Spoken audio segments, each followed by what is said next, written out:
Welcome to this episode of our program, Daily Debate. As usual, we will be discussing an important debate. Today, we'll be speaking about Egypt's transformation to the green energy.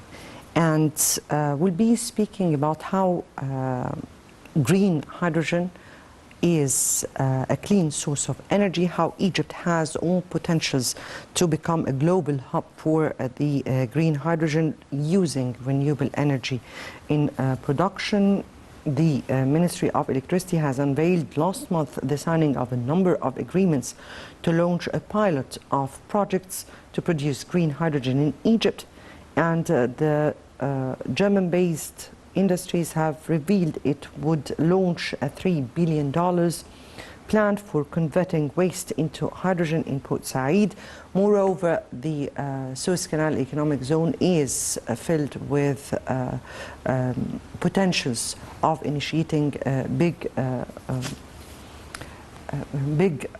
companies producing this issue. We'll be speaking about the green hydrogen as a source of clean energy and how Egypt is adopting all strategy in order to be able to convert into a hub or a country with complete green energy. We'll be speaking about this topic with our very distinguished guest, Dr. Salah Hafiz, former chairman of the Environmental Agency. Thank you so much for joining us. Thank you. Thank you. Before we delve into our discussion, let me here shed light on the top stories of the day. And President Abdel Fattah al-Sisi was briefed on developments of ongoing projects of green hydrogen production across the country during a meeting on Monday with Prime Minister Dr. Mustafa Madbouli and Minister of Electricity Mohammed Shakir. The meeting reviewed means of cooperation with international firms in the field of producing green hydrogen through using renewable energy and international expertise in this domain within the framework of the national strategy that aims at enlarging the usage of clean energy to reach 42%.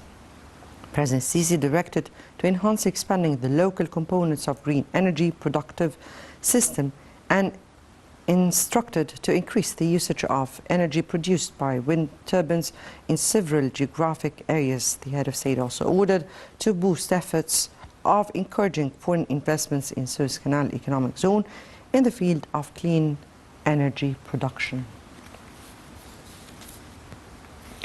And moving on to our next top story of the day, and Foreign Minister Sameh Shoukry, the President-designate of the UN Climate Conference COP27, reviewed Egypt's vision for the conference, which will be held in November at the Red Sea Resort of Sharm el-Sheikh.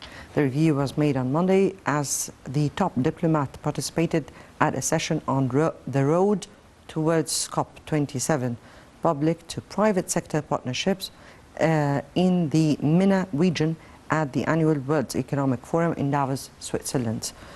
Shoukry asserted Egypt's keenness on boosting cooperation between the public and private sectors in the fields of environment. The foreign minister also reiterated that the state is working on expanding investments to face climate change impacts during the coming period.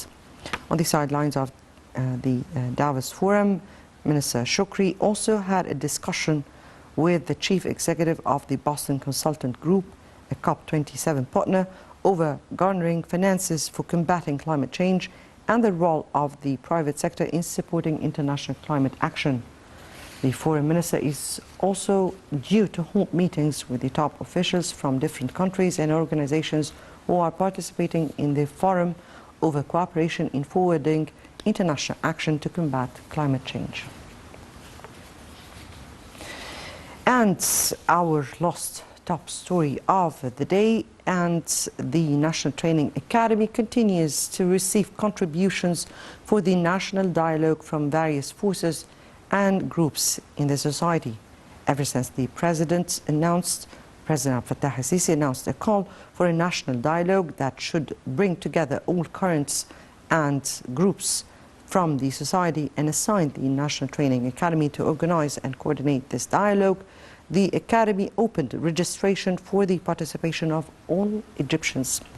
The Academy has so far received a huge number of participations, ideas, visions and proposals from different categories from all walks of life, including political parties, unions, syndicates, institutions, public figures, citizens and many others.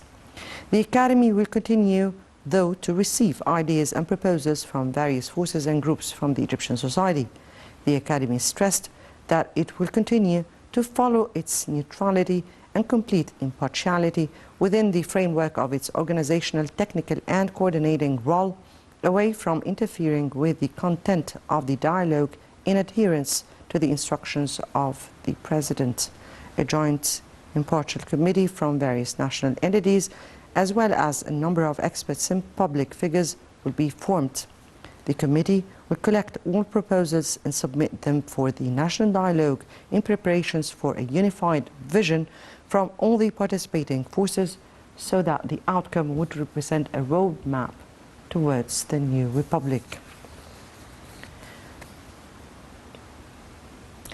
The site was there, if we can put it once again before we move on to our topic.